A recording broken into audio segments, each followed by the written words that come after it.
Good afternoon, everybody. Welcome to Live at the Waterhole with Wild Earth and African. My name is Ben Coley. I will be with you for the next 2 hours as we once again journey across all of the cameras at our disposal across southern and eastern Africa. And we've started out this afternoon in Tembe Elephant Park with a lovely close-up of a couple of elephant bulls enjoying a drink, as is often the case here at Tembe. But nice to see these mirrored bulls enjoying the water now, hopefully being restocked after a little bit of rain over the last few days across the country, which has been excellent. As always, just to remind all of you wonderful viewers that we are live, we are interactive, you are most welcome and in fact encouraged to send in your questions, your comments. I'd love to hear what you're up to, what you're thinking about, any thoughts you might have on what we're seeing, or any questions with regard to anything to do with nature or the stars. Those of you that know me are very, very happy to answer any and all questions that come my way. But yes, it has been an interesting week or so. I've been away doing some guiding over the last week, and we've had some thunderstorms. I've even seen a little bit of hail, a lot of threatening of decent rains, which haven't yet come. We've had a few millimeters scattered around here and there, but definitely clouds building and a few little downpours. Nothing too dramatic, but the sky itself has been wonderful. Great to watch a bit of an electrical storm the night while I was guiding. There was a storm over the Little Drakensberg Mountains as we were driving back to camp, and we saw sheet lightning and cloud to cloud and cloud to ground lightning and those ominous rumbles of thunder that we associate with some. So still waiting for that great downpour, but hopefully the seasons are very much changed, and all of these poor water holes that are not being naturally pumped will be restocked very, very soon.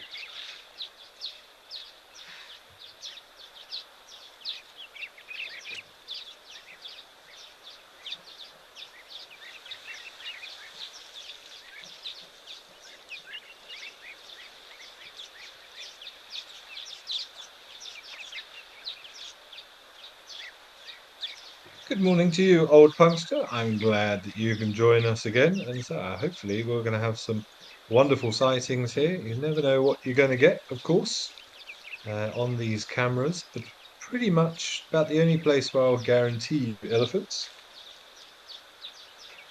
They have been very common this time of year with their water requirements, and so I'm convinced that these elephants never leave Tembe waterhole here. They just stay there day in, day out. But as I always say, why wouldn't you? Well, looks like a little pair of jacanas coming to investigate the elephants there on the right.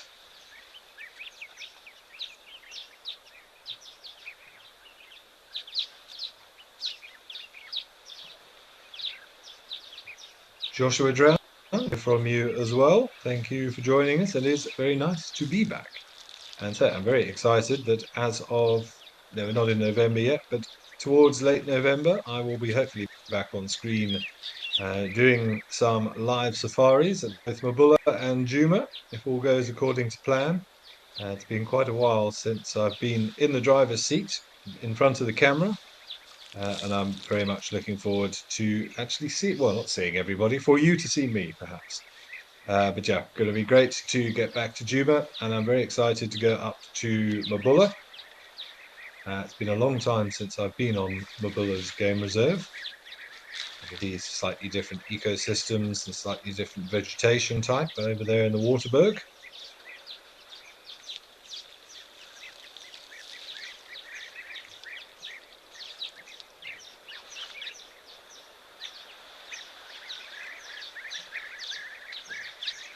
Ari, greetings to you from the Netherlands, and Heidi Swiss as well. I'm not sure if that means you're in Switzerland, but if so, to hear from our European counterparts. Never ceases to amaze how many different nationalities and countries be to these amazing images. And it is rather humbling to think how many of you are watching and continue to watch on a daily basis and listen to mine and my colleagues' musings. Or maybe you put us on mute. I don't know. Enjoy the wildlife. completely understandable if you do.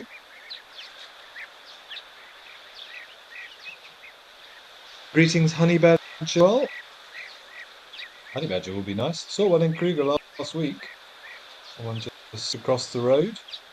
They kind of prance, honey badgers. They have lovely gait. They bounce when they run, or they trot, sort of a bouncing trot.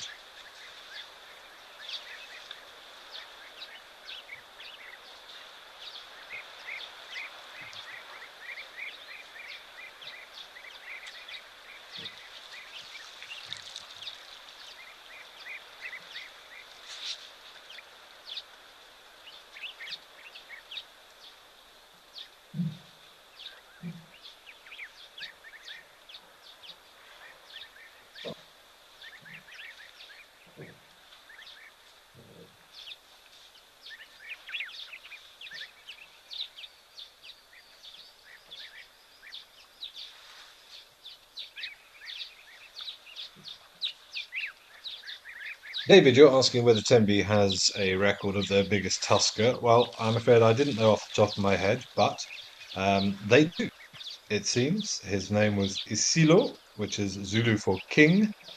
He passed away of natural causes in 2014, but had tusks weighing somewhere close to 60 kilograms, 2.5 meters in length, circumference of 50 centimeters.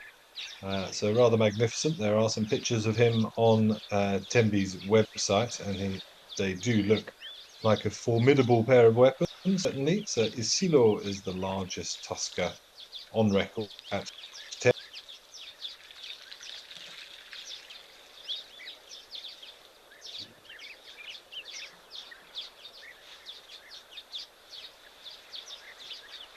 It's been a while since I've seen any that would be considered a big tusker. The last one I see in the south of Kruger, not too far away from Crocodile Bridge in the Gardenia hide, but I'm going back a couple of years. I wouldn't like to guesstimate the exact size, but certainly one that made you stop and double take. Impressive. Yes, few and far between now, I'm afraid.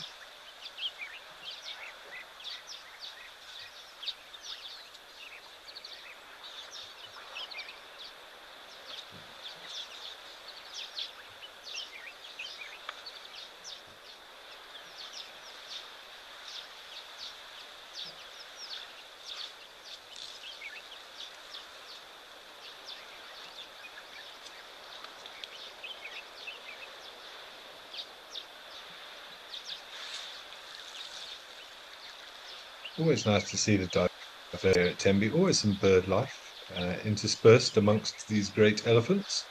There's a jacana, the woolly-necked storks. There's always some Egyptian geese somewhere. But it is a good time for birding at the moment. The summer migrants are back, or the majority of them are at least. The barn swallows have returned. The European bee-eaters have been here for a couple of weeks, as have the warburgs, eagles. The cuckoos started calling. Actually, we did a quick little birding foray yesterday afternoon just outside Hoodsbrace along some riverine vegetation, a new area that I hadn't explored. Well, to one. And as last time I went, I managed to get a half-collared kingfisher again and a finfoot, which is always very, very special. I was really looking for the Pell's fishing owl, which apparently have been seen in this area, but we didn't have any luck yesterday. But it was a very strange afternoon. Thunderstorms were building.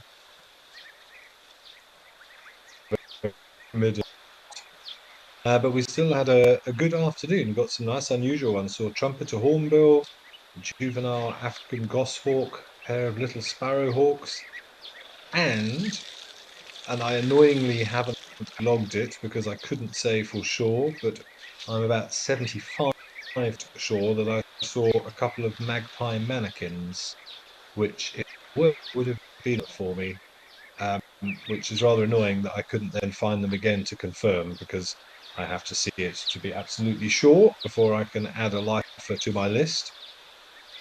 So I will definitely be going back to have another look for it, as well as the elusive green twin spot. Many of you may know, particularly those of you in. So that is my bogey bird. I have been looking for that bird for 20 years. Everybody I know has seen them. people I know have taken pictures of them, but they just elude me. But nice thick brine habitat like that, a good spot. So eager to go and try and finally tick that dastardly twin spot off my list. Oof, Debbie, when did I first create my list? Well, many years ago now. I have to say, when I first came to South Africa, I was not very interested in birding. In fact, I was a sort of petulant student when I was doing my training back in 2000 and 2007, and I purposely avoided doing birds because at that point I had no or little to no interest in them whatsoever. And it was only when I was actually doing my work placement at that point, and lodge was closed for a week for refurbs. We had no guests. I couldn't go anywhere. So I just started out sitting next to the waterhole with a pair of binoculars and a bird book, and pretty much starting from page one and scrolling through until I found the relevant bird. And it became rather. It also helped one of the other guys there was a keen birder, so I got to spend time with him. So I suppose you could say my list is running for what, about 18 years now, although in the early days, I didn't really start recording them properly, probably the last decade or so.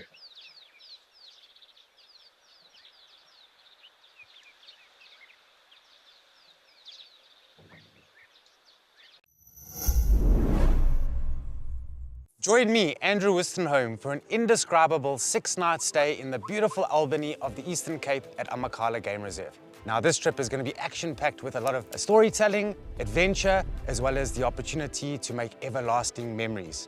We'll be exploring the best of Amakhala by staying at 2 luxury lodges, which will be the perfect blend of comfort as well as wilderness. Book your spot today, and let's get ready to explore the wild beauty of Amakhala. Become a Wild Earth YouTube member and unlock exclusive bonuses and benefits. Enjoy uninterrupted, ad-free streams so you can stay immersed in nature. Have your burning questions answered first by me or other expert naturalists. Enjoy exclusive access to special broadcasts and videos, and help us to connect people to nature.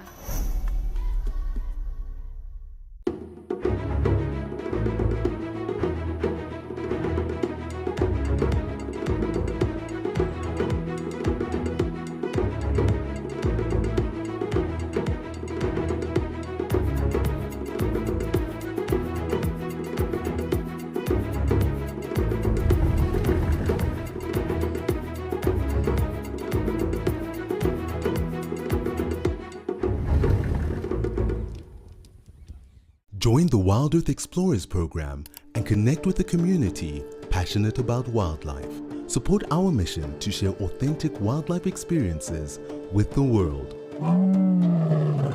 Your monthly contribution helps provide schools and children access to kids' safaris, fostering a love for nature in the next generation. Embrace the wonders of the bush and make a difference today. Wild Earth, connecting with nature. Ever dreamt of joining our crew on a live safari? Now's your chance. Book a trip to one of our incredible locations through Wild Earth Travel, and you'll have the exclusive option to join our crew on a live safari. Experience the thrill of real-time wildlife adventures and see what happens behind the scenes. Book now at wildearth.travel and be part of the action. Wild Earth Travel, where Africa comes alive.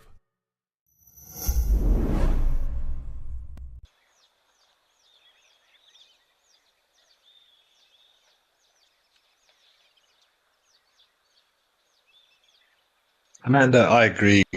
Ellie's always such a pleasure to look at.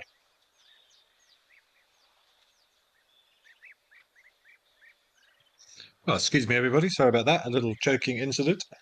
Having a sneaky packet of chips on in the background. But they are such a pleasure to look at. But everybody seems to be very much enjoying life today. Lots of dust bathing, lots of drink. I enjoyed the way that large tusker there was draping his trunk over his tusk. Always nice to have a handy little hook with you for that sort of purpose. And one at the back, just side a little dip.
It's always so lovely to see these elephants sort of playfully drinking in where water is very much at a premium.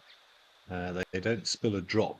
We saw that last mouthful that he put in. He pretty much sprayed into his mouth, and half of it fell out everywhere. Rather amusing to watch. That was a more controlled gulp, it seems.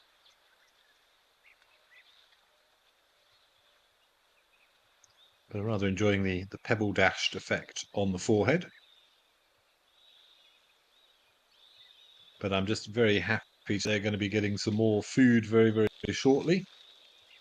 We saw last time I did live at the waterhole here, was it 5 or 6 days or so ago? We actually did see some rain down there in Tembe. And some rather bedraggled looking impalas and a couple of elephant bulls having a wonderful time in the water. But it's going to be amazing to watch the bush over the next month or so. Even with the little bit of drizzle that we've had, we're going to see all the shoots, the new growth coming through very, very quickly.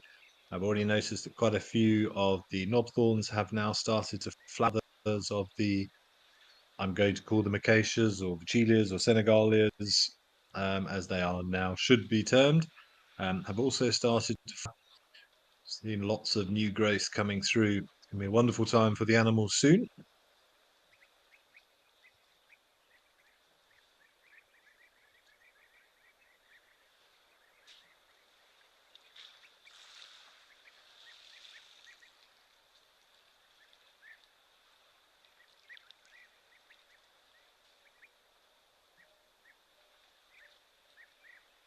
Right, well, a good strong start to the afternoon down here at Tembe.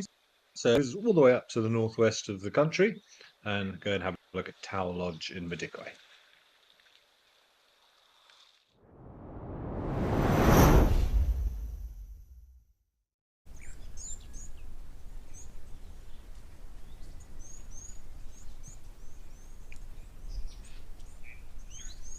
Somewhat desolate landscape and an impala rolling across like a tumbleweed.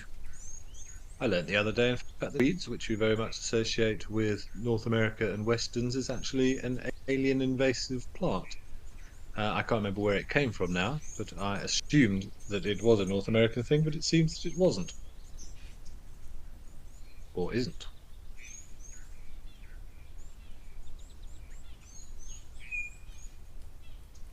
It's Waterbuck just enjoying a nice rest.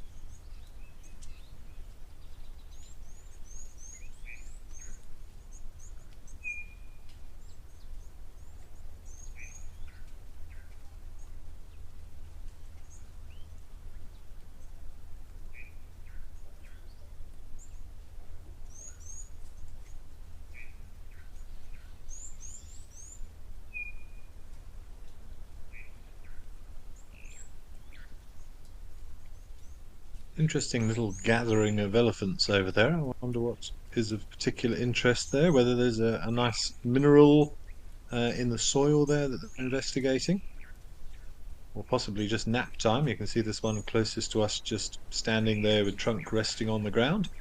A good sign that that elephant is sleeping, because they do sleep standing up, just like horses and some other animals. I was reading about interesting things about sleep the other day, actually.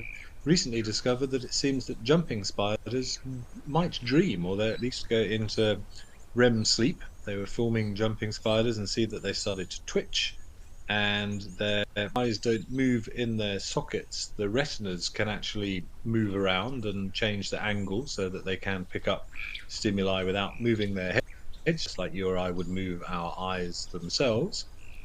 And it seems that they did sort of twitch around as well, and legs twitched, and the sort of legs curled up and then extended again, suggesting that, well, things very much associated with REM sleep, but something I'd never considered that spiders would do the same. So there was a bit of a debate in this article I was reading as to whether spiders dream.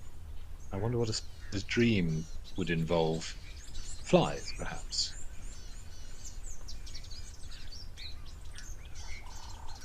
Elephants, of course, only requiring very little sleep, only about 2 hours a day, but they're quite capable of going 2 or 3 days without any sleep on long migrations.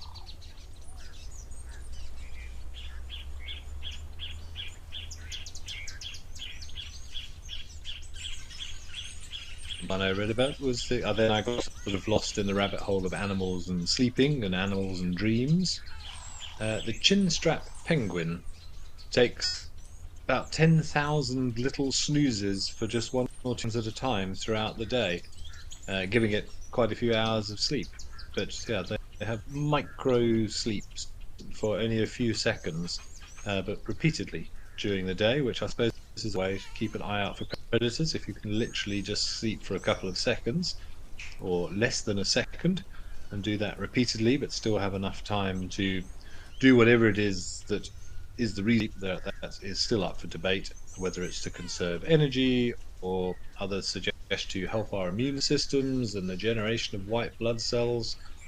We still don't really understand the necessity of sleep, but interesting how animals are able to do so. And then you have the unihemispheric, and which is sleeping with one half of the brain at a time, so birds in flight and some fish and things.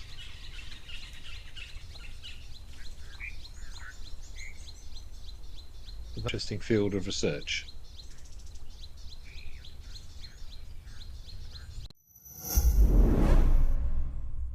Seven nights on safari during the magnificent green season. The rains have stopped, the land is emerald, and there are wild babies everywhere. Meet your favorite presenters. This is amazing. And create unforgettable memories on this once-in-a-lifetime adventure. Thank you for coming along on this little adventure. The Green Season Grand Tour, only with Wild Earth Travel, where Africa comes alive. We are thrilled to announce our new exclusive feature for YouTube members and explorers. Join us live every Tuesday for our sunrise and sunset safaris. Experience Tawny Tuesday like never before with up-close encounters and breathtaking moments. Don't miss out. Become a YouTube member or explorer today and immerse yourself in the heart of the bush. See you Tuesday.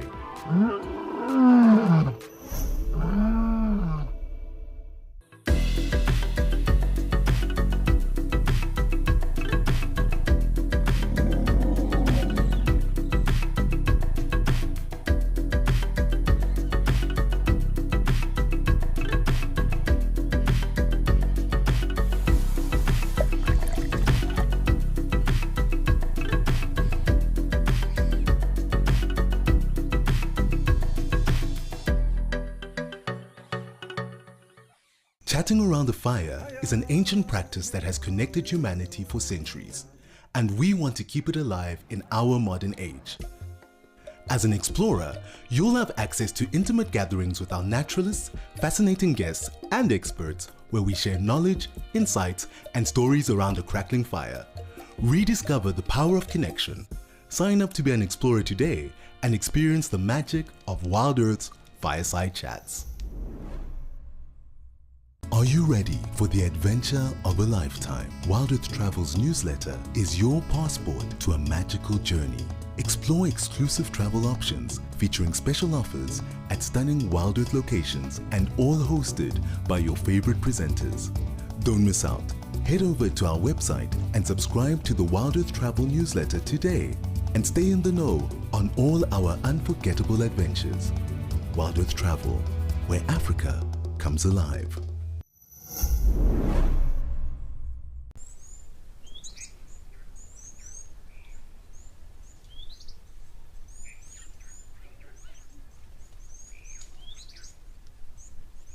Strangely quiet today. Normally associate Tau as a bustling area of activity. Just a few ellies dotted around and one lazy waterbuck. It'd been interesting to know what those elephants were doing, but nice to see the little ones. We didn't mention those. Looked like one was having a drink.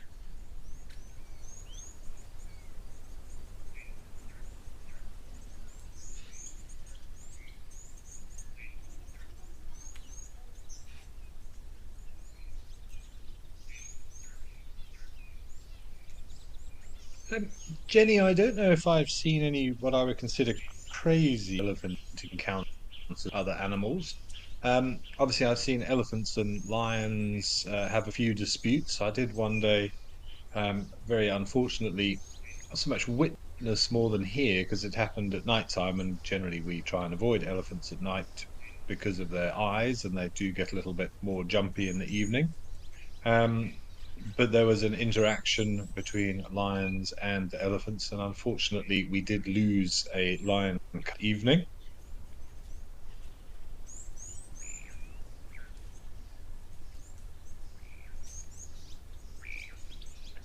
But quite what actually happened, of course, we don't know. We just heard all the commotion. Yes, unfortunately, one of the cubs died, and well, there was chaos everywhere, and the pride disappeared. But we did find one juvenile who had obviously become separated during all of the chaos, and he just plonked himself of a termite mound and just waited. And of course, it's one of those horrible mixes as a guide where we're not there to interact or to assist in any way. So because of did what we call closing the sighting. So we closed the sighting so people didn't go in there and view this poor little youngster who was probably about 8 months old who'd become separated and hoped that the pride was going to come back. But after all the trauma they'd obviously experienced that night, we didn't know that to be the case. We didn't see hide nor hair of them. They went next door to the neighboring property for 2 or 3 days. And I know for one, I was getting very worried about this youngster because still needed the protection of the pride. If a hyena had found him or another male lion, that would have been that for him. And then one morning, I'm delighted to say that we found tracks of one lioness crossing our boundary. We tracked her all the way through the reserve because this incident happened in the northern part of the reserve. The tracks went exactly to where the youngster was. And then we followed the tracks all the way back of the female now with the youngster back across the boundary. So in the space of one night, she probably walked, I would think, 7 or 8 kilometers, went to find her long lost child, and then took it back to the rest of the pride. And when we did see them again about 5 or 6 days later, everyone was present and correct. So that was lovely to see that maternal instinct of the lioness. But in terms of crazy encounters, I mean, I've never really seen an elephant attack anything unnecessarily. I once saw an elephant kick a buffalo. That was quite amusing. Just a young bull came over to investigate a buffalo that was quite happily just sitting on an open area ruminating. And I think, if I remember rightly, sort of, postured a little bit and waved its trunk around, and you could almost see the buffalo just kind of look the other way and continued ruminating and just said, "I'm so not interested in what you have to say." And then this young bull obviously got a little bit annoyed and literally kicked the buffalo, who then up, and the elephant ran for its life, which was quite amusing to see. Otherwise, just watching youngsters chase birds around and warthogs around is always a delight.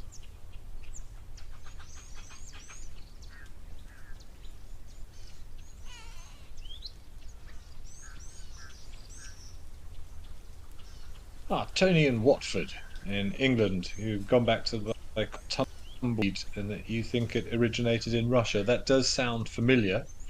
It was actually some American guests that I had recently who were telling me about it, and apparently the entire tumbleweed population in the States started out from just one seed. which is pretty amazing.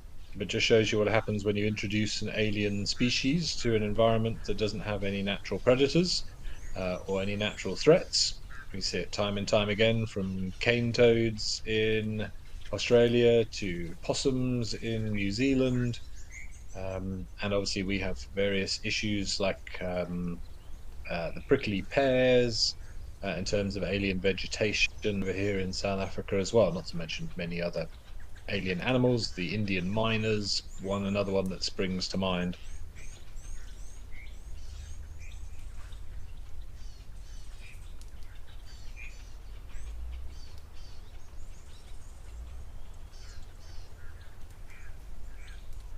There were no tumbleweed out here. You'd think it would be quite at home blowing across these dusty plains. The closest thing that we have, a thing called rolling grass, which is a type of grass growing very often, but does have these very sturdy sort of lateral shoots coming off the main stem, and does uh, it roll across the ground as the wind blows.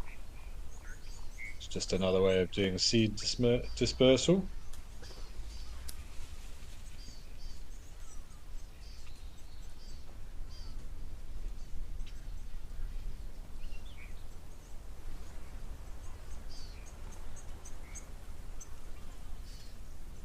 My favourite one, which of course we have been doing over the winter, is the spear grass with its hygrostatic awns. So the little seed and those long, almost like antennae off the seed that make up the spears, and the way they get all twisted and matted together in the dry season, and they all fall off and burst in the wind. And then when the rains come, uh, the addition of moisture there causes that awn to start, and it literally rolls itself across the ground until it wedges itself into a little nook, and then potentially even itself. If you actually look at the seed casing under a microscope or with your binoculars upturned, you can actually see it's always threaded like a screw to help it wedge itself in the ground, just to give itself a good starting point for planting.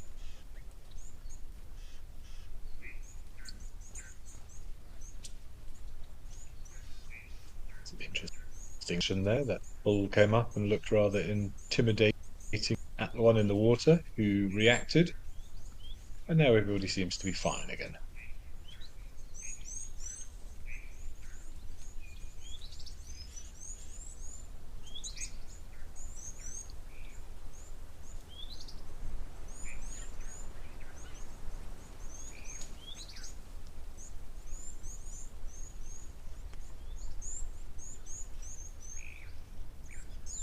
Joanne Miller, you'd like a croc. That would be nice. I know we do have a few in Tau, but I believe they haven't been seen for a while, whether they've decided to move to a larger waterhole.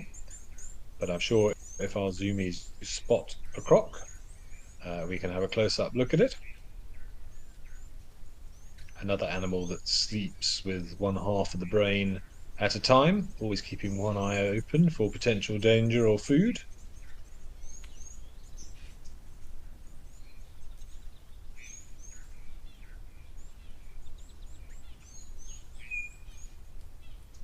A very tender greeting ceremony.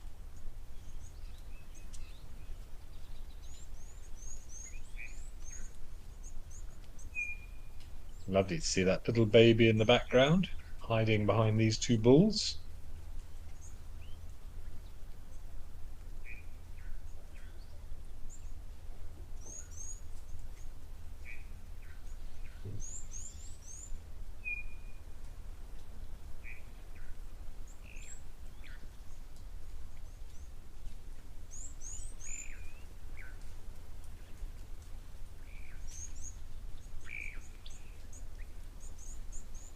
Yes, keep coming closer, little one. We would like to admire you.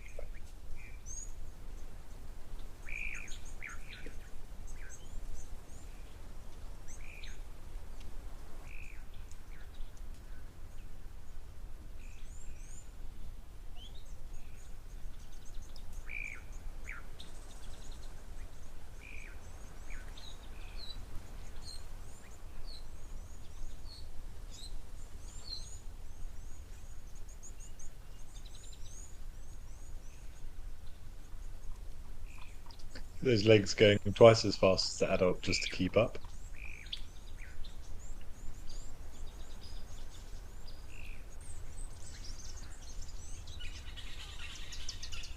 Jive Bunny, you're saying a cheetah had a lucky escape at Tower yesterday with a croc, and there's a video. Well, I shall definitely have to check that one out. I was busy yesterday, I missed the show. But brilliant to see a cheetah. Oh, that would be nice if we could replicate that. But yes, I remember that video from many years ago from one of the Mara safaris when we were broadcasting from up there of the cheetah that got taken by the crocodile. So it is a danger, certainly. But crocodile, lots of food. I'm very, very happy to hear that the cheetah got away unscathed.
Lovely to see the zebras approaching the waterhole as well. Often you'll find the stallion will lead his mares down to water, but that looks like a mare in front who looks somewhat pregnant at the moment as well. But I guess probably because it's so open, the stallion is fairly confident that there is no danger awaiting these at the waterhole. So he'd rather bring up the rear just to make sure nothing's sneaking up behind them like this little warthog.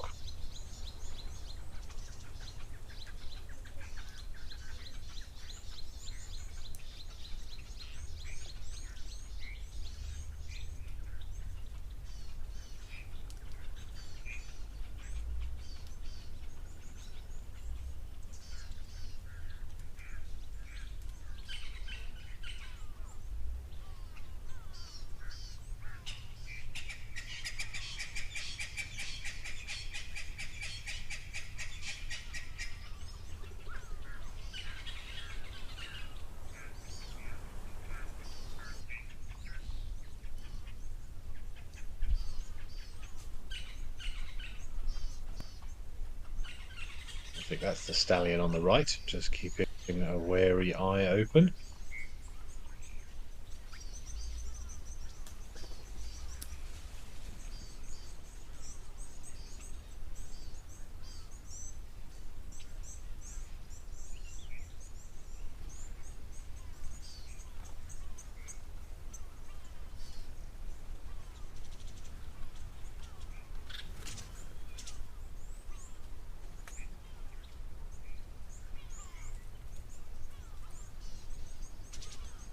So it looks like a pregnant female, the one looking from right. You can just see how low the belly is hanging there.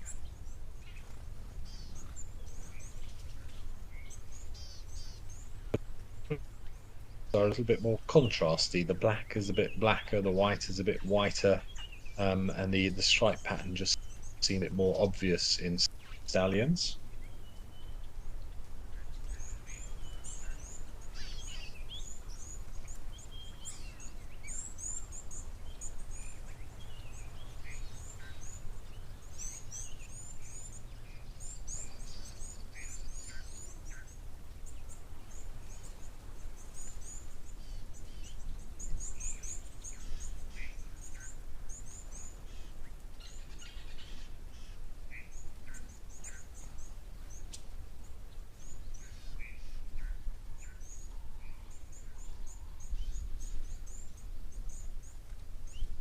Actually nice to see them all so closely. You can compare the stripe patterns and just see how unique they all are to each other. Look at the one in the middle of those three on the right with the little spots on the top of the back.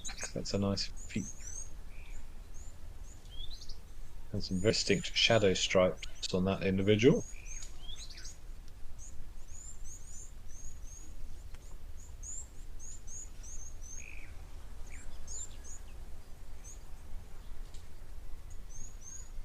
What a beautiful colour in the reflection of the water.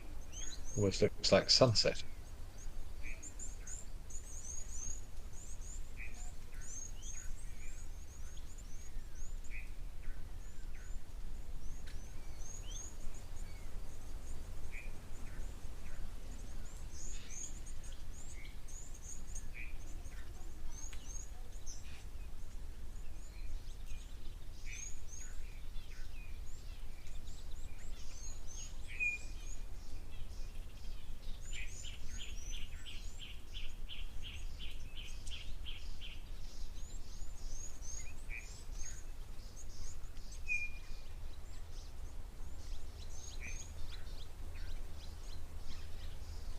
That one in the middle, or the one moving from left to right, almost out of shot, she's just stopped there, is very pregnant. But I have seen quite a few little tiny zebra foals over the last week or so, so they are definitely coming. It won't be long until we see the first impalas as well. I saw a couple of impalas who looked like a little poke of a stick in the stomach might be enough to get the birth process.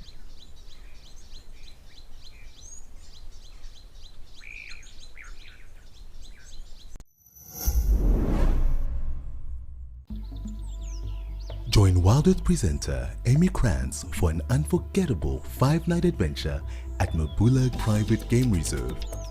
This exclusive tour offers unique safaris, a magical hot air balloon ride, and the rare opportunity to participate in a rhino darting mission. If you want to make lifelong friends and memories, then this one's for you. Wild Earth Travel, where Africa comes alive. Join the Wild Earth YouTube superfan community and unlock a world of additional perks. Get exclusive early access or discounts to Wild Earth travel deals. Wear the best bush attire with merchandising discounts. Enjoy an interactive live monthly private safari. Don't miss out on the ultimate fan experience.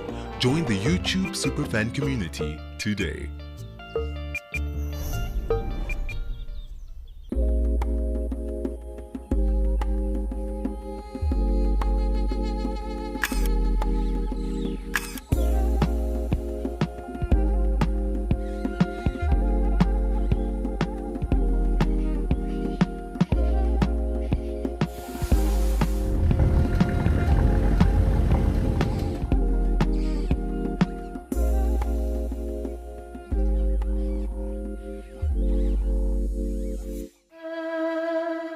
Welcome back to another episode of Destination Safari, a show that showcases luxury lodges, their conservation efforts, the wildlife experiences, the accommodation, and much more.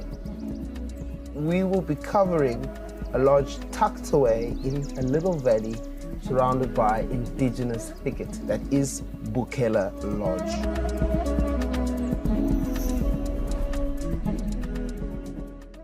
We have some exciting news for our Wild Earth travelers. Book a trip to any of our locations through Wild Earth Travel and you'll get an exclusive dinner with one of our expert guides. Imagine dining under the stars and sharing stories with your favorite Wild Earth presenter. It's the perfect bonus to your dream safari. Wild Earth Travel, where Africa comes alive.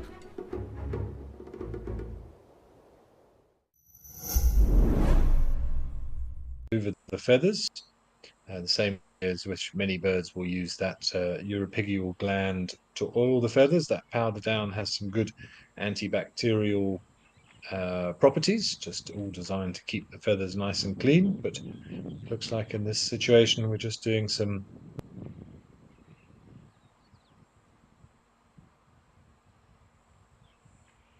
routine maintenance.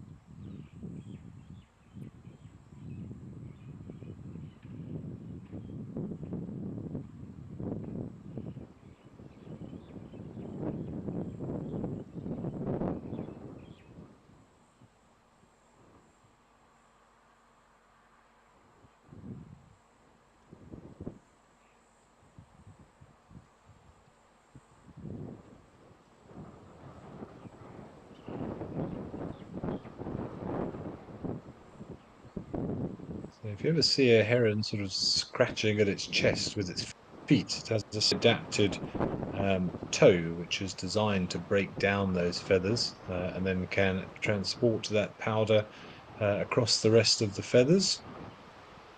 Oh, you see, he's had enough.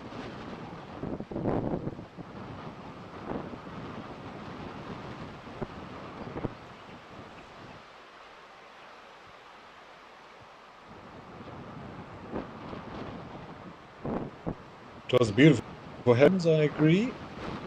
Oh, let's have a drink. Of course, we're lucky to have various different species here. I saw the rather beautiful white-crowned heron, sorry, black-crowned night heron the other day on a night drive, enjoying a drink. Striped heron, which used to be the green-backed heron, very common. Black-headed heron in various parts of the country, although very, very rarely in the Lowveld. And then I get most excited about is the Goliath heron, magnificent creature. Haven't seen one outside of Kruger National Park for quite some time, but they are really amazing animals.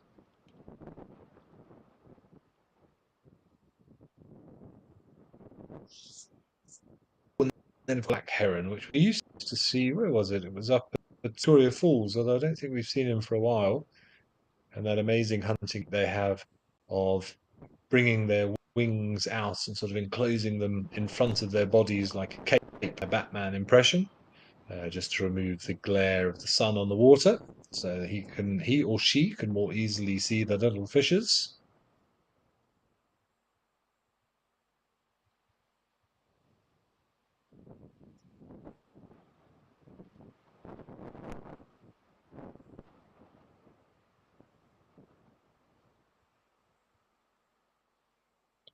Okay, let's head up to Kenya to Great Plains' Oldonyo waterhole.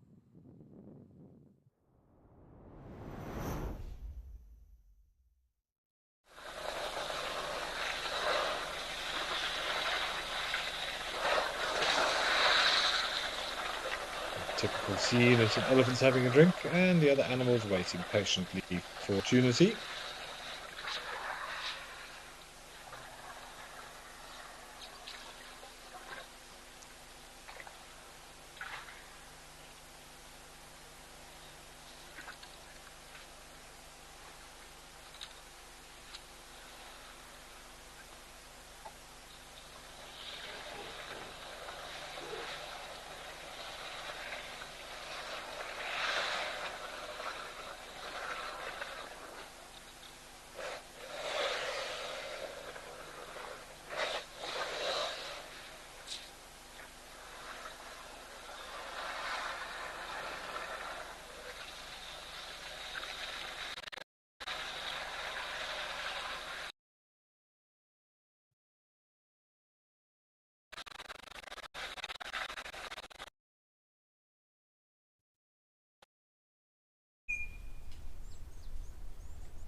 It seems we have headed back out. We had one or two issues up there in Oldonyo.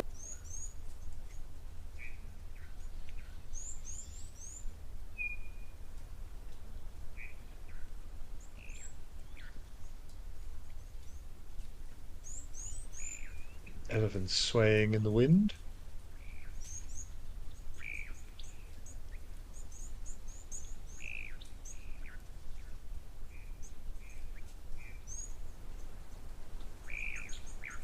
It looks like he's having one of the naps we were talking about earlier.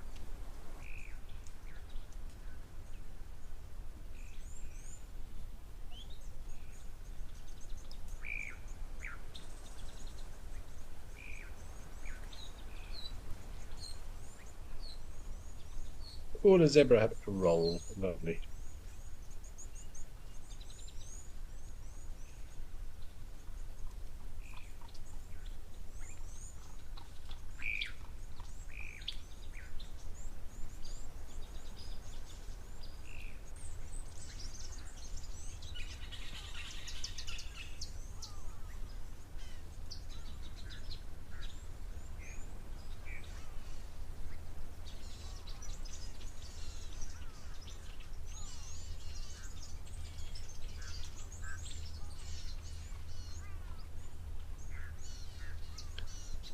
think let's roll the dice and look at Jabalani's camera.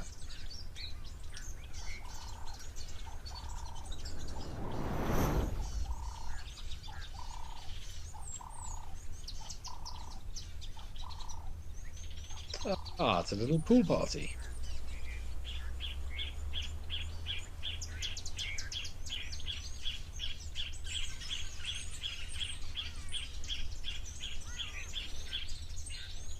Where boys will be boys.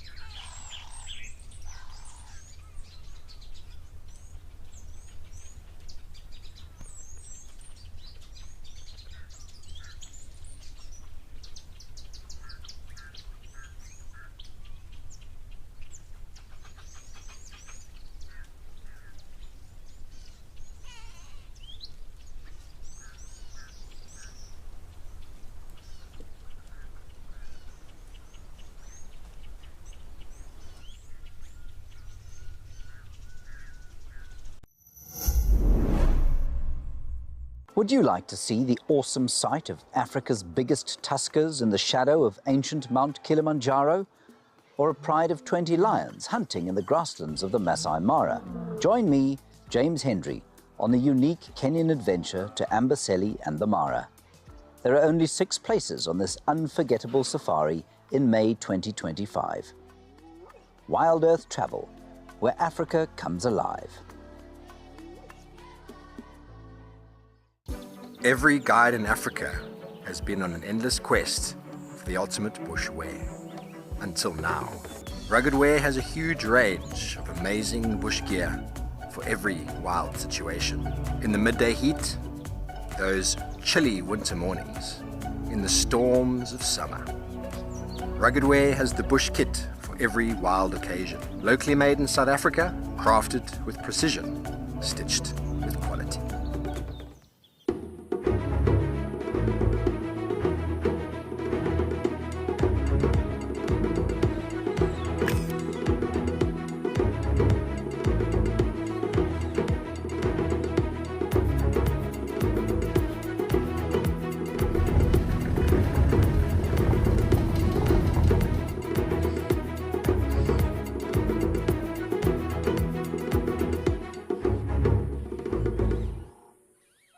We understand that not everybody has got spare pennies to rub together at the end of the month.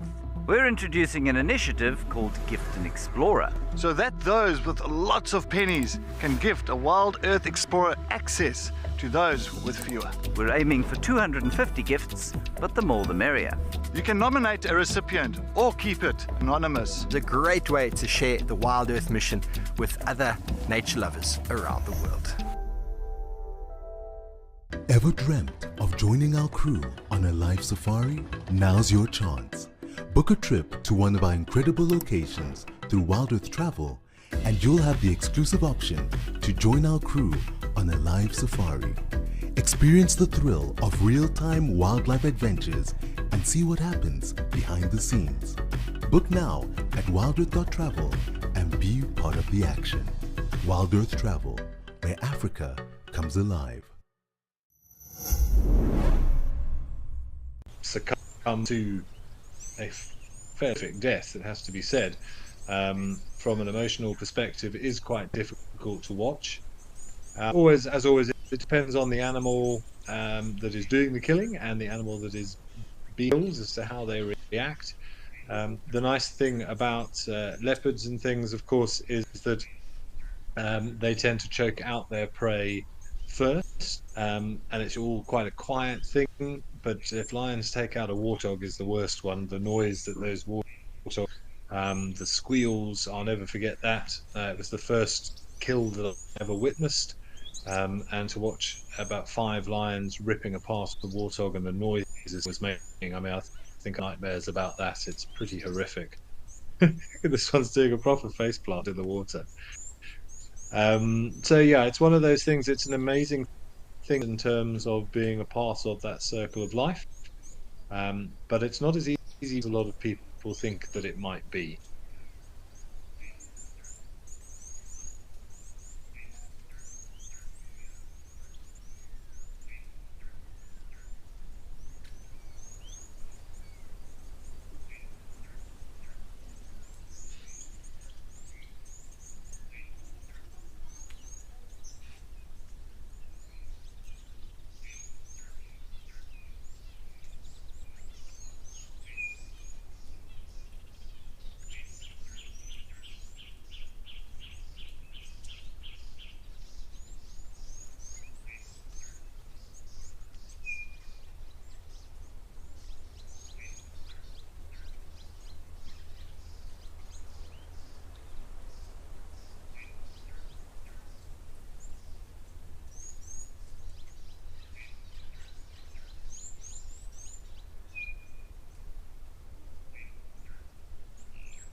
two little submersibles there, or two very big submersibles, I should say. I wonder if this other one is also going in.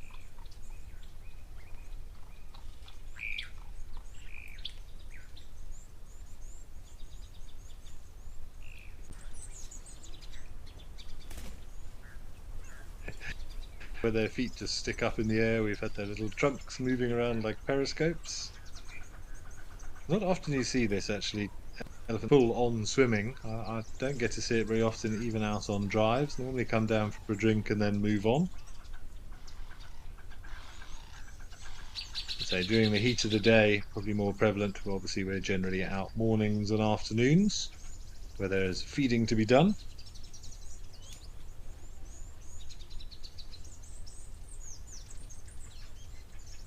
Oh, this one is going to join in as well. Why not?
See Rosie Adams, poor old amber eyes from the other day. It does look as if she has lost an eye.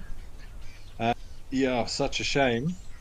But done. I've seen a few without eyes over the years, or have been injured and have that sort of glassed over, almost like cataraxy type effect on them. Amazingly, I don't think it'll slow her down. Her depth may not be quite what it was, but most of the times tend to heal pretty well.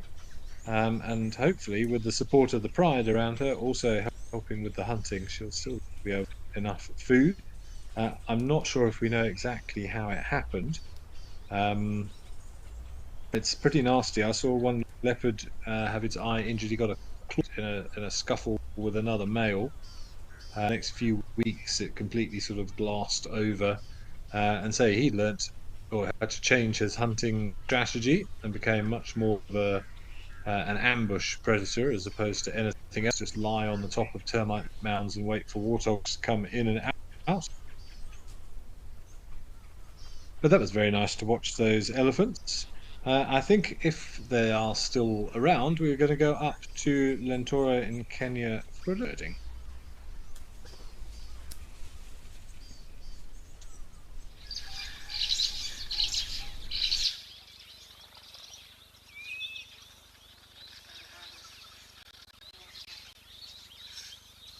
I believe there were some birds here, but we may have watched those elephants for too long. Maybe something else comes down. Nice to see some, looks like some bees come to enjoy the water.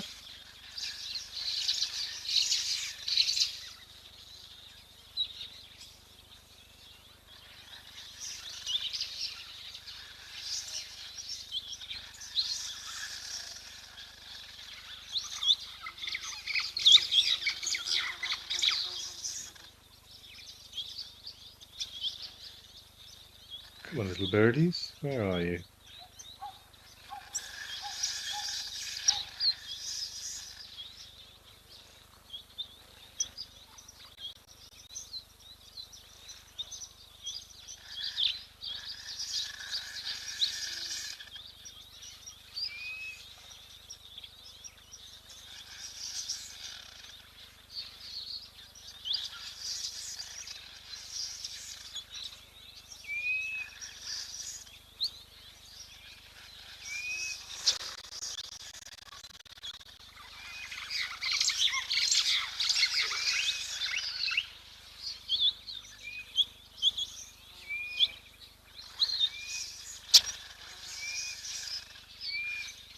Yes, Rosie. Rosie Adams will have to see, obviously, how she does. Going back to Amber Eyes, Amber Eye now. But say from experience, I don't think it'll hamper her to adjust the support of the pride. She's got the structure of the pride around her that will all be taken into account. I'm sure she'll be fine. We'll just have to hope that it heals without any infection. But say most of the time, these things do heal pretty well on animals. Pretty amazing. I was actually again reading something interesting the other day about ants and them being able to produce from certain ants antibiotic properties. And should another ant have an injury, particularly this was I think seen on like ants and things that have little skirmishes with termites with big jaws, that they will actually look at these and apply and sort of anoints them, which does a wonderful job in keeping bacteria away and allowing these to fix. And femur be broken or injured, the ants amputate and then treat the anted wound to ensure that it also doesn't get infected, which is pretty amazing. It's the only other animal I believe that's been seen other than where other members of the group are actually assisting and sort of performing medical operations, which is quite incredible. But it's funny we do birds. Look at these beautiful guys.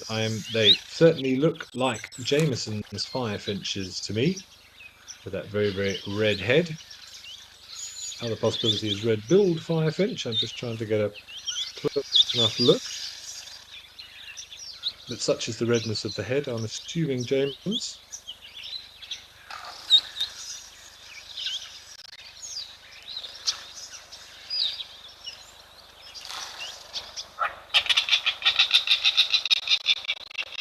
Beautiful, beautiful on them.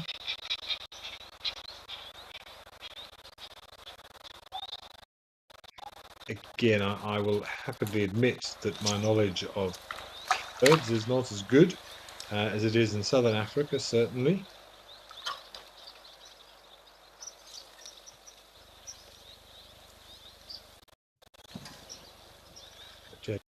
Close enough look at that bill to see whether or not it was red.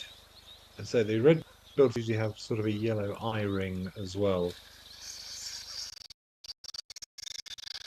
But definitely a firefinch of sorts. But that was pretty to see. But I think we're going to head back down to Djuma now, see what's happening at Djuma.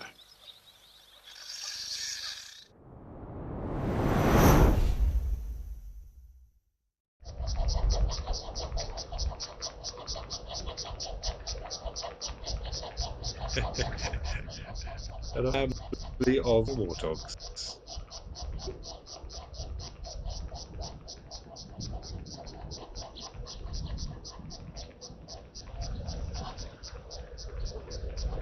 Spa day for the warthog family.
personally very much looking forward to the first baby warthogs of the season as well. One of those things that always makes me smile. Little tiny warthogs. I don't know what they don't really run. They scamper, I think is probably a better word. Scampering around the bush. Danielle, you agree they're not the cutest. Absolutely. So these are a decent size. When they first come out, they're tiny. They're like, what, 25, 30 centimeters in length. Their little legs going at breakneck speed. Mum's got a pretty impressive set of tusks here as well, I might add. Might explain why she's got 3 youngsters that have all made it this far at least. A fairly formidable mechanism that she's got.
I suppose officially, actually, we should call them tushes as opposed to tusks, being so small.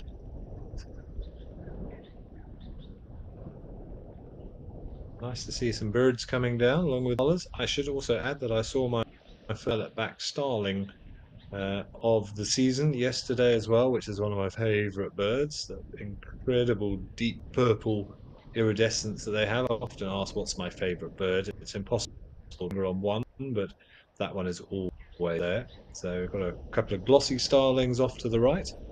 A violet back starling used to be plum-coloured starling, an ancient migrant. But yeah, so didn't see a male. Was one a female that I saw yesterday. Having a scratch on mum.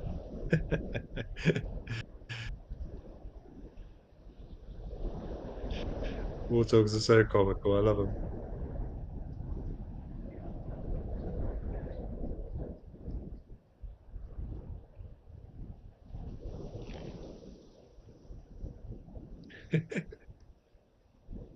Mum seems to be okay.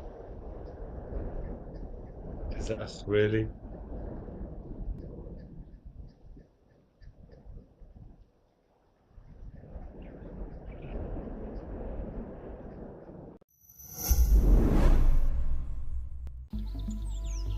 Join Wild Earth presenter Amy Krantz for an unforgettable 5-night adventure at Mabulag Private Game Reserve. This exclusive tour offers unique safaris, a magical hot air balloon ride, and the rare opportunity to participate in a rhino darting mission. If you want to make lifelong friends and memories, then this one's for you. Wild Earth Travel, where Africa comes alive. Become a Wild Earth YouTube member today and unlock extras and bonuses, like ad-free streams so you can stay immersed in your safari without any interruption.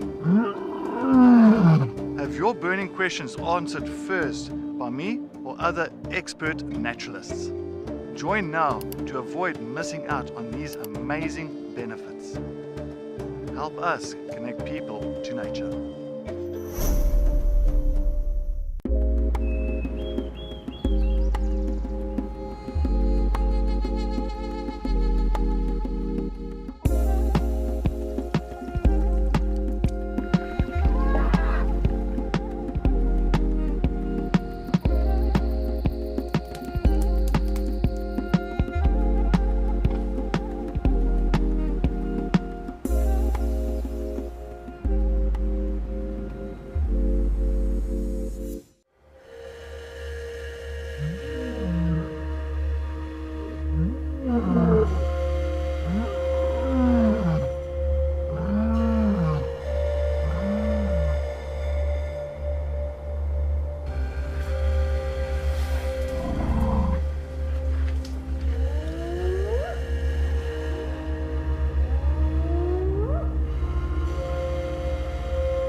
Are you ready for the adventure of a lifetime? Wild Earth Travel's newsletter is your passport to a magical journey.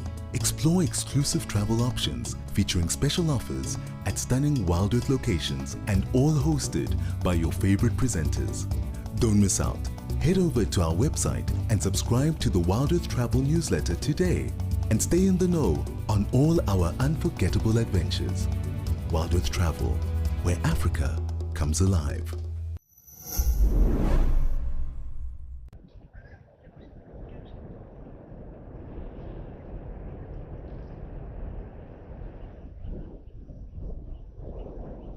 This is really lovely to watch these little interactions between warthogs. We often get a chance. They either loll around in the mud and then they trot off and do a little bit of feeding, but it's not often you get to see interactions like this. I don't think I've ever seen one scratching to that extent on Mum. Whether that was also a bit of a face scratch or there was something else going on. Mum's also going to have a little scratch, but lovely to watch. Copying Mum. I think these two just, this youngster in particular, there's still a bit of zest in him now.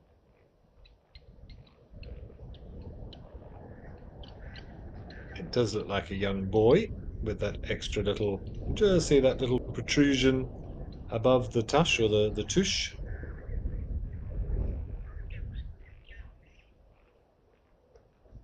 I'm going to go back and harass my sister.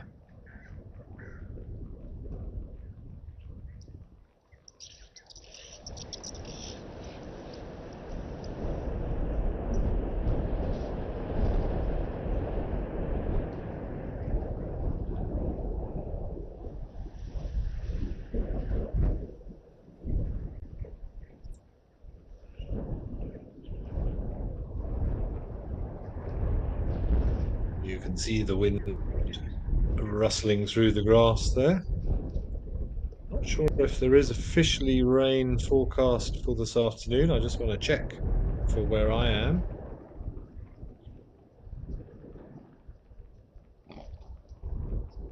No, it doesn't look like it, but cloudy and possible storms for the next hour or so, but certainly doesn't look like it at the moment.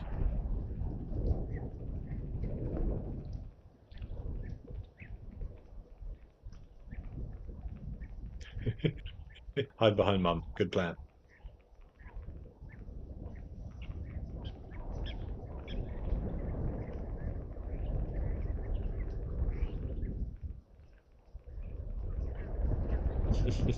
Mum just said, no, sort it out yourself.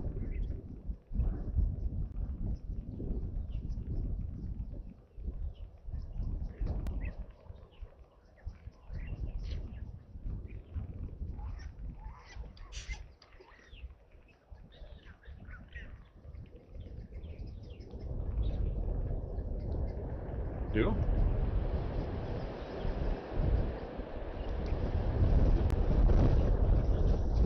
It's definitely a troublemaker, this one, eh? Oodles of personality.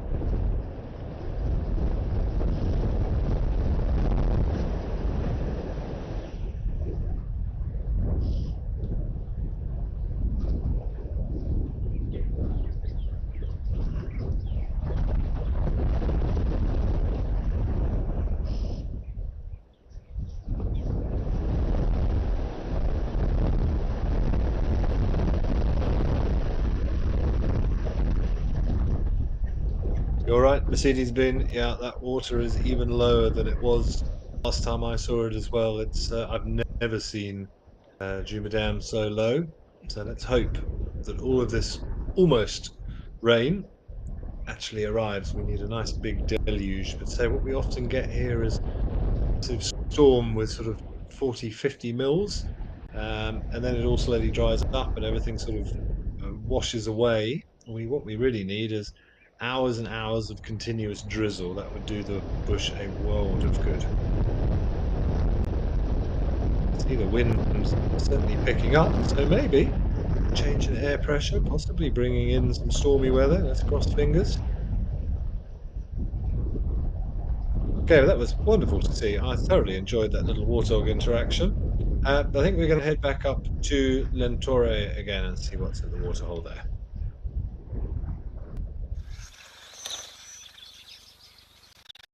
And a fork-tailed drongo by the look of it. Well, there was a fork-tailed drongo. Oh, he's back.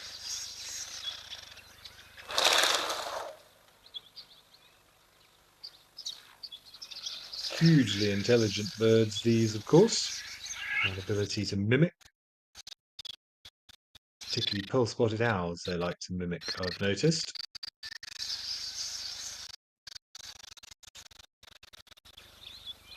So they'll be on guard at the moment. They'll be making their type nests soon. And they'll have to be on the African cuckoo, which is their exclusive parasite.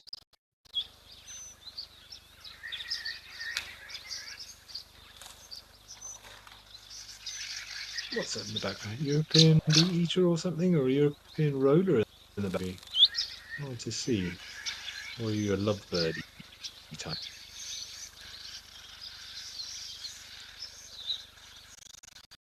Okay, but I think we're going to head back over to Kwamaraton quickly.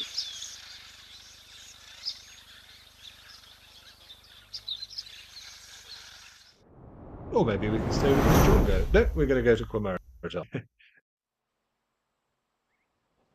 Oh, no, heron is back.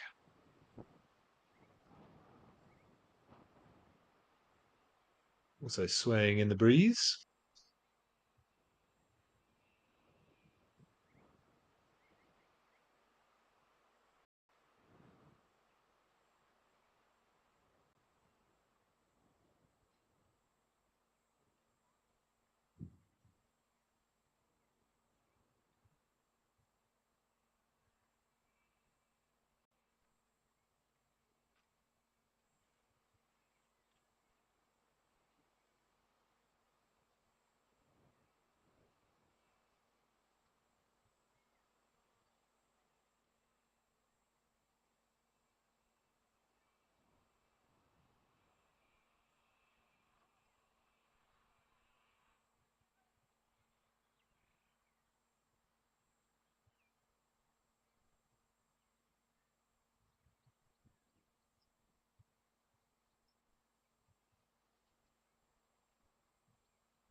Lovely speckling on that long neck.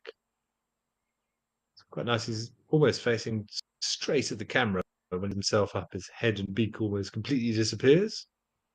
Gives you an idea of their sort of how slim they are, really.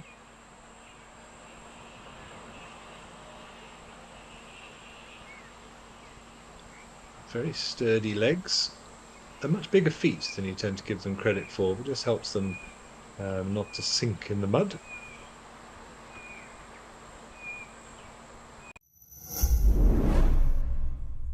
Would you like to see the awesome sight of Africa's biggest tuskers in the shadow of ancient Mount Kilimanjaro?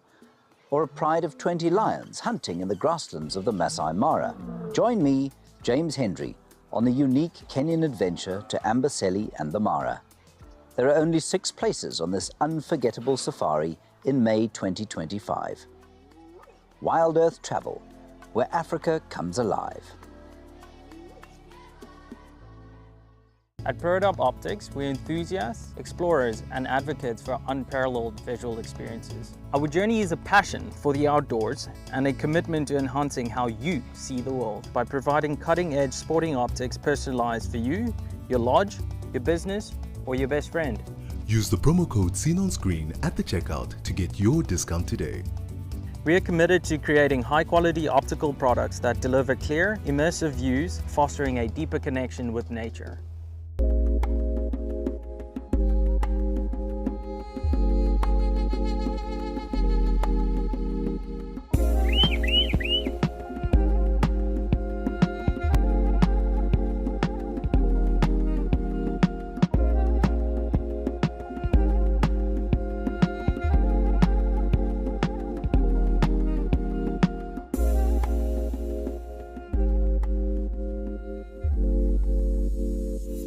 Join the Wild Earth Explorers program and connect with a community passionate about wildlife. Support our mission to share authentic wildlife experiences with the world. Your monthly contribution helps provide schools and children access to kids' safaris, fostering a love for nature in the next generation. Embrace the wonders of the bush and make a difference today. Wild Earth, connecting with nature. We have some exciting news for our Wild Earth travelers. Book a trip to any of our locations through Wild Earth Travel and you'll get an exclusive dinner with one of our expert guides. Imagine dining under the stars and sharing stories with your favorite Wild Earth presenter. It's the perfect bonus to your dream safari. Wild Earth Travel, where Africa comes alive.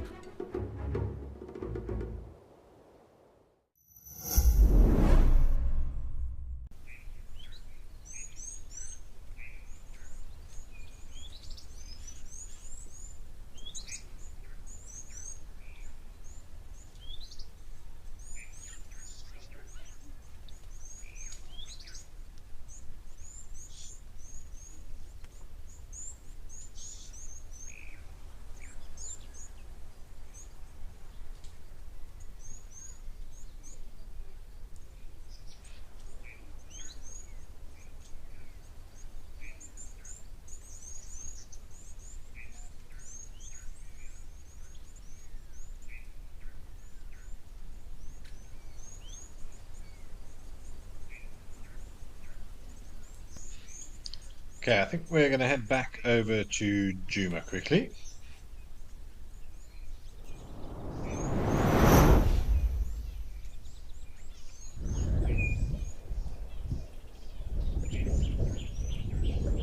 Wow, some beautiful close-ups of these red-billed oxpeckers on the impala. Look at the way that tail was fanned out, just to give the oxpeckers a little bit just in the wind, and it's a moving perch.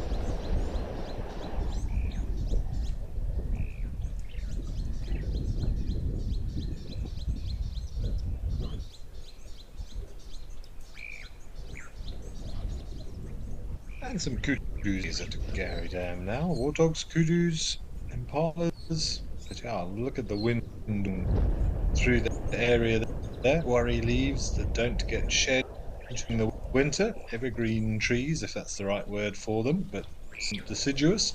Very, very waxy coating to those leaves to limit water loss.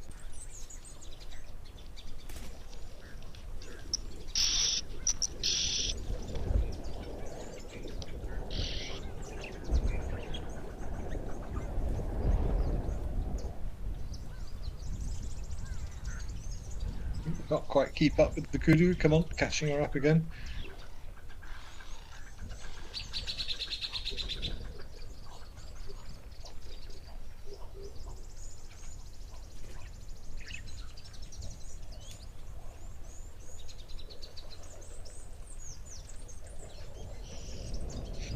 The oxpeckers traversing down the neck into the ears, so plenty of ticks. This time of year, with the nutritional stress that these animals are under, they will be picking up slightly more ticks than normal potentially, although there won't be that many ticks around this time of year. One of the perils of summer is the amount of ticks and the pepper ticks.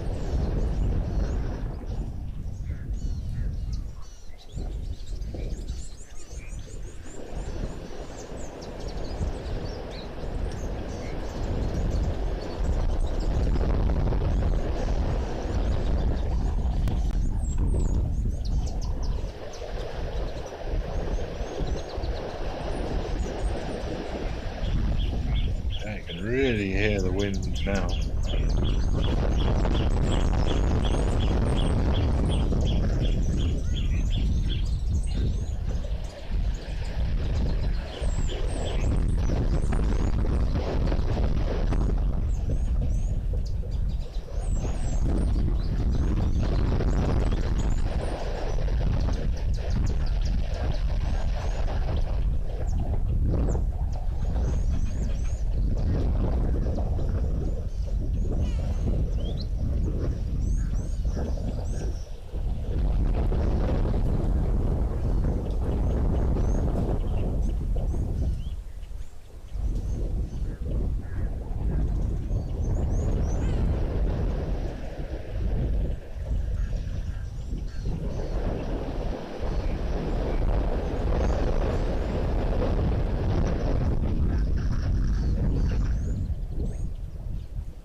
Lots of kudus coming down for drink. Nice to see. Never quite know how many is in a group because they're so well camouflaged. I saw it again just a few days ago out guiding. We stopped and we were watching one kudu, and then before you know it, they're moving and you realise there's 6 or 7 in the group. So simple yet so effective, those little white stripes, and also helps when you're that sort of dull greyish colour. Just blend in perfectly, particularly this time of the year.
See the kudus there traversing the floodplain, and they will just disappear when they get to the tree line. It's just like they take one step in there and then gone.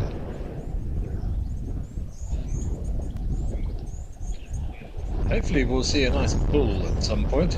I actually saw quite a few last week, but say in this area you tend to get the bulls with the relatively narrow horns. Up in Madikwe at Tau, if we see kudu up there, or particularly in that area where it's a little bit more open, you tend to get the more wider spread horns. Also up in the Waterberg area, a lot of our kudus here have more narrow horns, which is because we have a lot more vegetation, thicker vegetation up here, and you don't want great big wide spreads getting stuck on everything. Of course, they will also be used to bring down new shoots from higher branches.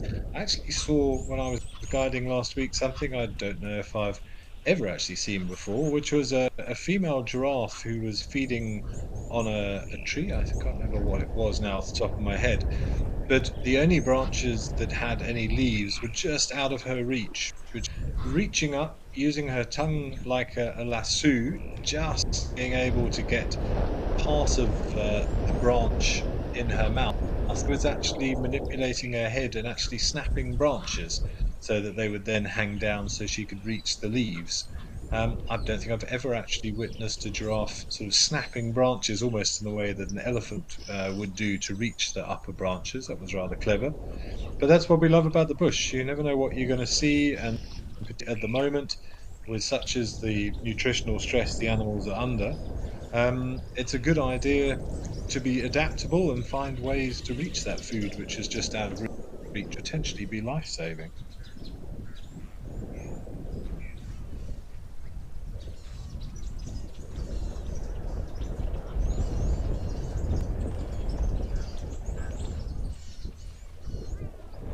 Okay, I think we're going to head back to Oldonio and see what's afoot.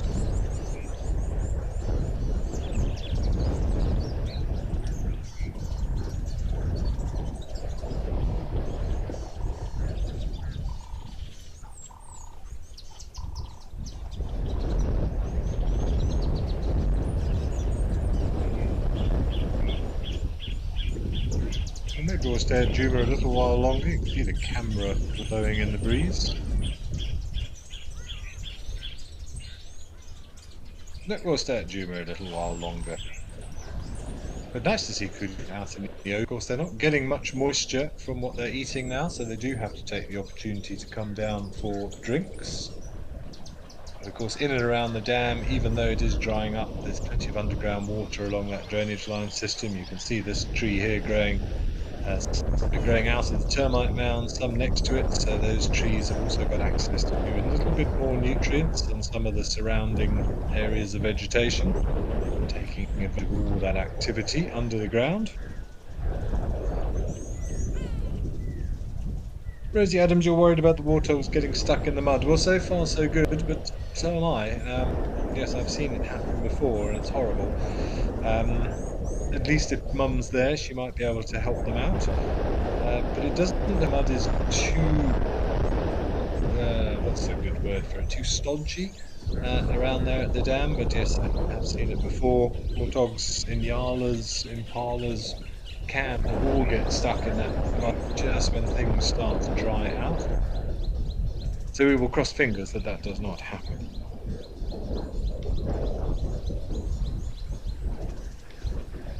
But that was a lovely shot of those oxpeckers earlier. See that tail so fanned out.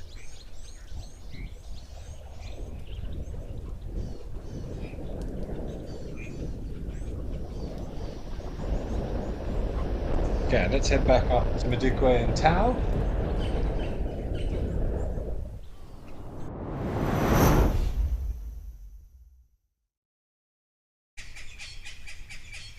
Oh, look at that. So cute. I so want a little baby elephant. It wouldn't go well, but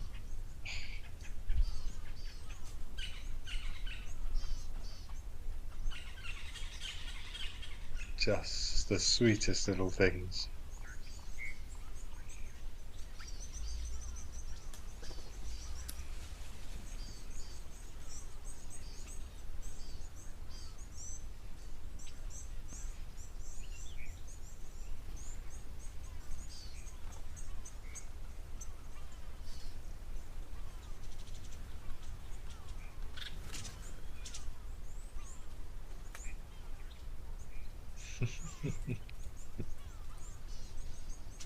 What you got, Mum?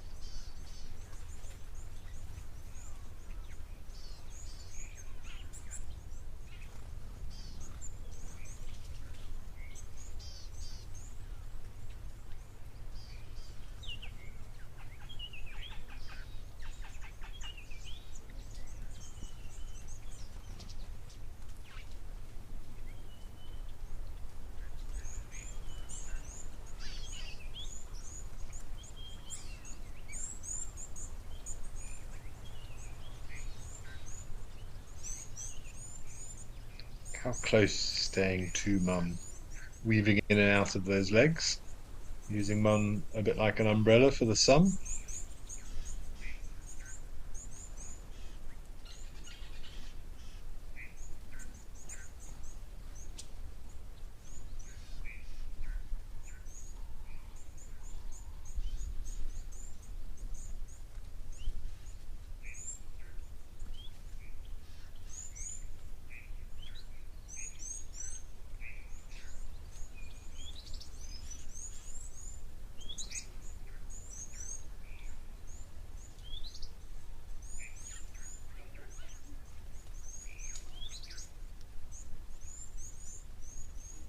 See Mum's fairly swollen mammary glands under those front legs. If we're lucky, maybe we'll see this little, looks like a little girl, have a drink.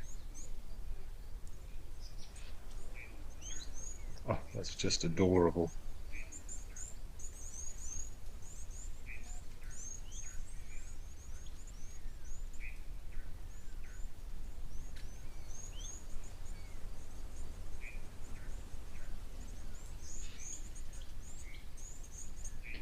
Ellie, I was just thinking that you said amazing that Ellie was as small as this one time. It was so nice to see them lined up next to each other. Yeah, just see what happens in a few years. So a little young elephant calf weighing in at probably around about 100 kilograms, so it's about 220 pounds. And from that, up to 6, 7 tons for a little boy, up to about 4 or 5 tons for a girl. A lot of growing to be done.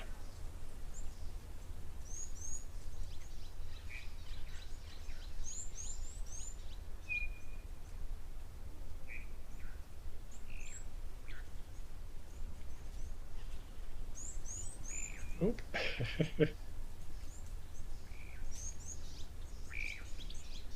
Difficult to age this little one. I would think the fact that she can still walk under Mum without touching, I think not more than a month old. Still looks a little unsteady on legs at times.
Looks like Mum's just having a breather. Again, you can see the trunk resting on the ground. She's just having a little doze.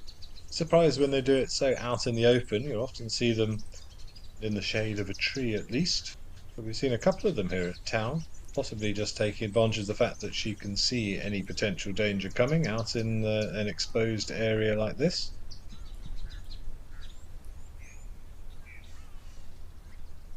I think this little one's probably not much more than a month, so you can still have the pink behind the ears.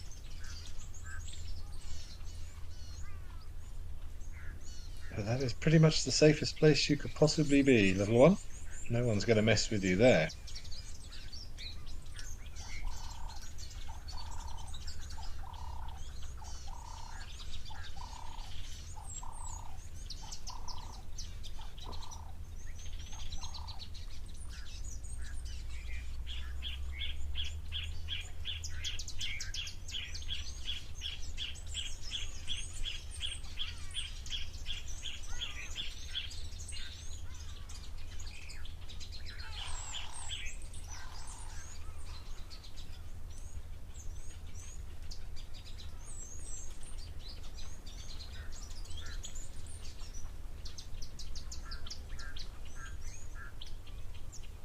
Ritz, you're saying listen to mum. Absolutely. Well, I wonder how many messages are being passed between them that we are not privy to. Sure, lots of messages and come on, keep ups and little bits of education that's being doled out there, words of wisdom from the wise.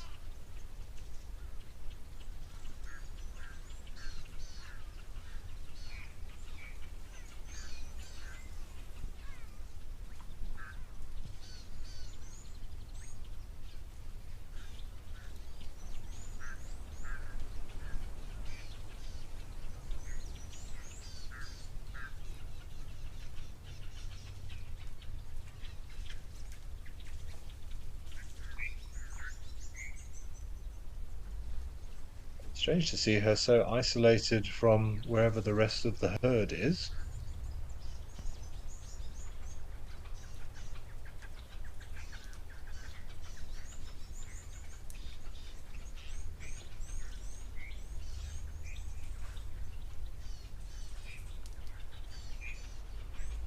Maybe with such a little one, she knew that she had to slow down and she'll catch the rest of the herd up later. A little one like this will need to rest pretty regularly. So it does make you wonder whether the little ones are getting a sufficient amount of energy or as much energy as they would like to have. Mum under great nutritional stress this time of year. She's got to produce enough milk for this youngster. You can see some zebras hiding in the distance there, but not sure where the rest of the group of, or this breeding herd is.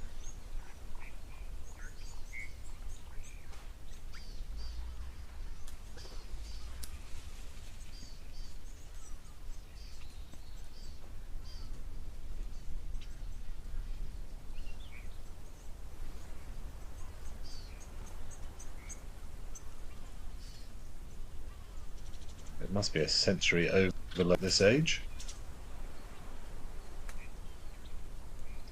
It seems to be a bit of a mummy's girl, this one. Not straying very far from her side, possibly because they are separated. So, as you rightly said, Ritz, maybe Mum has said, do not wander off. We're out on our own for now, for whatever reason. So you will stay close to me.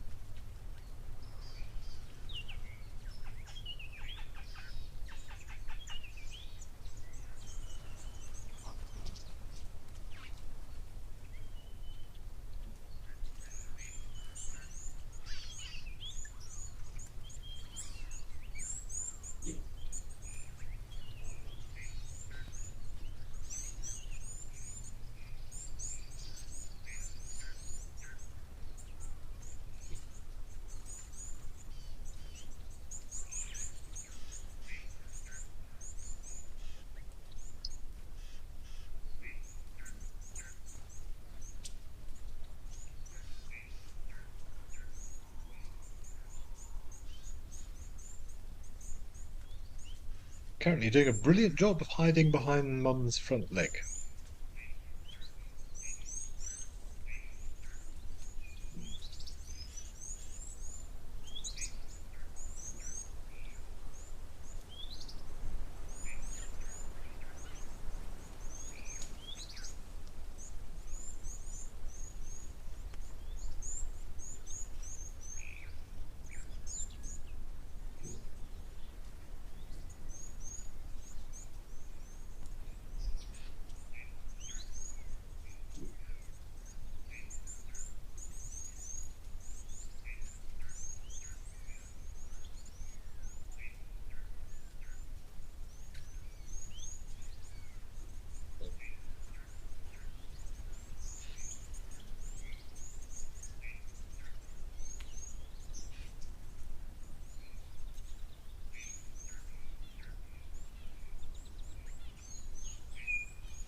Irina Kalinin, you just love animals. Well, then you have come to place.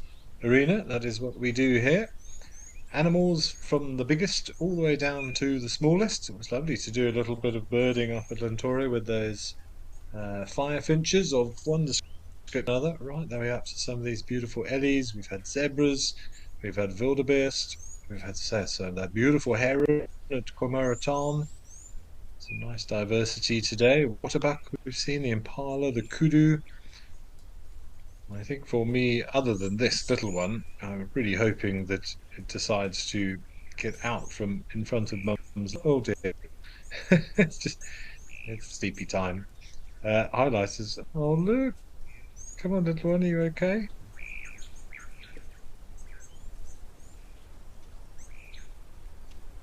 By watching those little warthogs and that slightly boisterous young boy having a scratch on mum and harassing his sisters, I believe.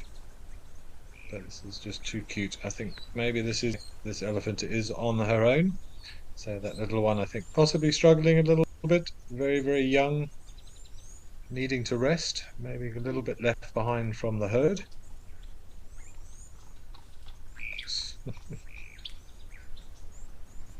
And how cute was that? A little nudge from mum's foot, just so you're all right.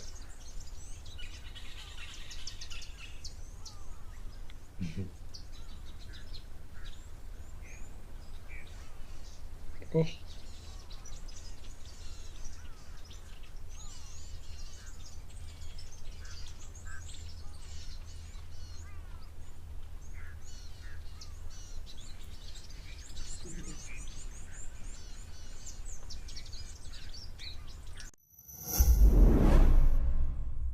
Would you like to see the awesome sight of Africa's biggest tuskers in the shadow of ancient Mount Kilimanjaro?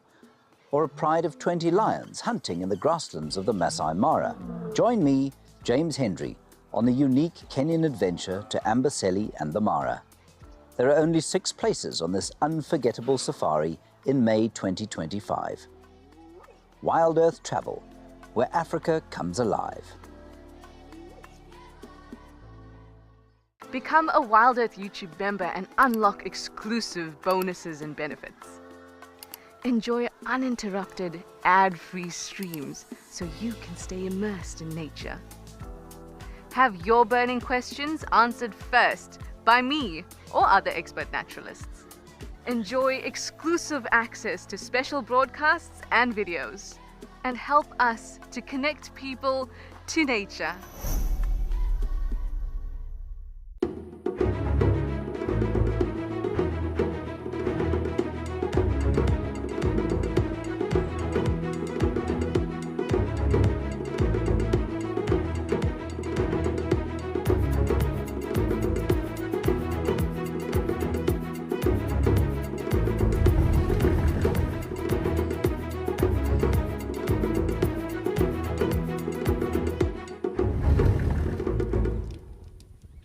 Chatting around a fire is an ancient practice that has connected humanity for centuries, and we want to keep it alive in our modern age.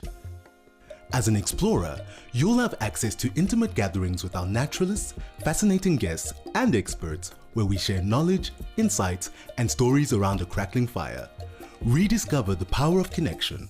Sign up to be an explorer today and experience the magic of Wild Earth's fireside chats. Ever dreamt of joining our crew on a live safari? Now's your chance. Book a trip to one of our incredible locations through Wild Earth Travel, and you'll have the exclusive option to join our crew on a live safari. Experience the thrill of real-time wildlife adventures and see what happens behind the scenes. Book now at wildearth.travel and be part of the action. Wild Earth Travel, where Africa comes alive. And learn where the water is in time. Yes, absolutely. I'm sure they do learn from one another, 100%.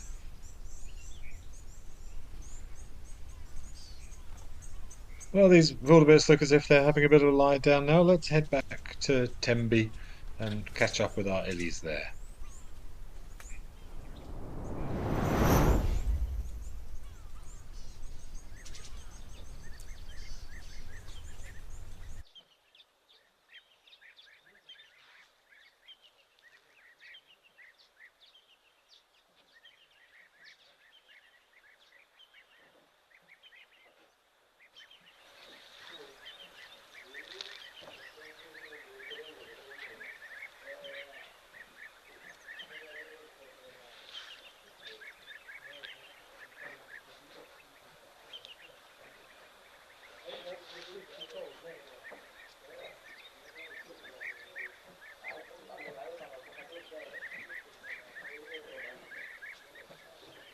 Interesting to see the little jacana again. Don't normally associate jacanas with where elephants are drinking from. One, I wonder if he hasn't learnt something about where the elephant is disturbing the water, if that's disturbing any little arthropods and things, and possibly allowing for a little bit of hunting success.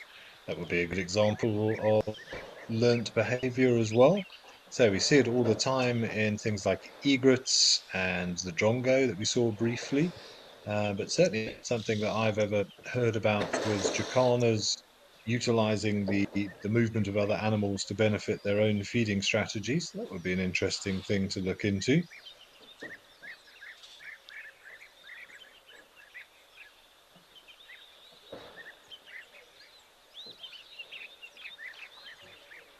It would make perfect sense.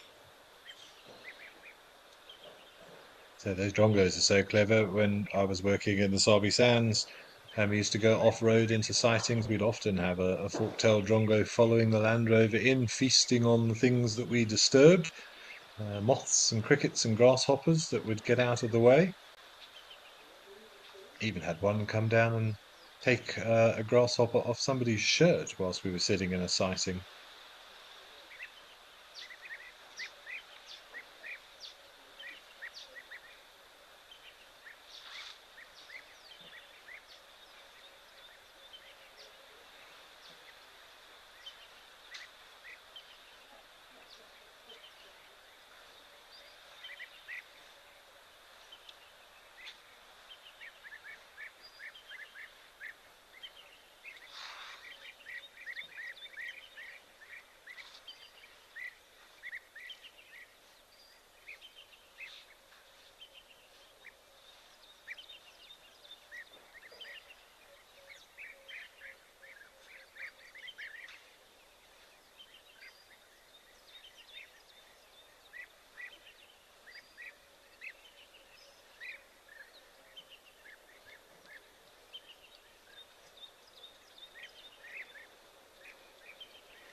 Well, thank you, Joanne Mello. I hope you have enjoyed today's broadcast. You too must have a wonderful and thank you for joining us. And thank you for thanking myself and Julu, who's been in my ear, helping me navigate the cameras, and all the other wonderful people in Johannesburg who are making these pictures possible for all of you. I hope you've enjoyed it, Joanne Mello, as everybody else. But your message also made me glance at the time, and I see we only have around about 2 minutes left, but it has been a wonderful afternoon. So I think for me, the highlight, definitely those little warthogs playing around. And it's still making me chuckle just thinking about it, that one scratching on mum until she got a little bit irritated with the whole thing. That little baby elephant. Um, we were just watching Tao was just a cuteness overload. I hope she's okay. She looks a little bit tired. But so sticking close to mum, I'm sure she'll be all right. I really enjoyed that very, very brief view of the oxpeckers. We've had the beautiful heron. As always, wonderful sights of daily occurrence. And I'm delighted to say that I will be with you again tomorrow, and in fact, for the next 3 days after this. And we will see what else turns up. If there was a cheetah seen at Tau the other day, I'd love to be able to do that. I still feel that I'm missing many predators. I think we've had a leopard briefly and a very brief view of some lions. But if you guys could send some predator fortune my way, as well as some, would be greatly appreciated. But we are down to the last minute or so now. To all of you who've tuned in, I hope you've enjoyed it. I hope we have brought a little bit of brightness into your beginning of the week. And as always, be back again tomorrow from 12:30 to 2:30 Central Africa. But wherever in the world you are, enjoy the rest of your day. And I hope that you'll be able to join me and the team as from tomorrow.